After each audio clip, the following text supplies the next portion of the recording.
Garou et Johnny Hallyday auraient-ils été sérieusement brouillés les années précédant le décès du rocker? Après Claude Camus, ancien manager du rocker qui publie son autobiographie, les deux hommes entretenaient de bonnes relations jusqu'à ce que Johnny Hallyday impose au chanteur québécois un sérieux camouflet. Après M. Camus, Johnny Hallyday aurait proposé à Garou de se produire sur scène à ses côtés, pendant quelques titres, lors d'un de ses concerts parisiens. Mais, au dernier moment, Johnny Hallyday aurait finalement changé d'avis et aurait décommandé le chanteur, sans plus d'explications. Après Claude Camus, Garou aurait eu du mal à digérer cette décision soudaine. Pourtant, dans les pages de Télé Loisirs, Garou rend un hommage très touchant et sans aucune animosité à Johnny Hallyday, en évoquant sa reprise de Ma Gueule, sur l'album On a tous quelque chose de Johnny.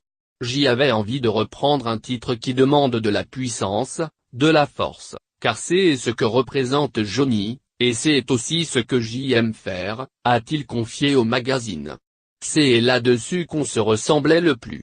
Non seulement était un grand artiste et un grand chanteur, mais quand Johnny entrait dans une pièce, il en imposait. Était désarçonnant, mais il était tellement sympathique et bienveillant. Pour moi, c'était comme un père de musique, a-t-il poursuivi. Brouillé, vraiment ?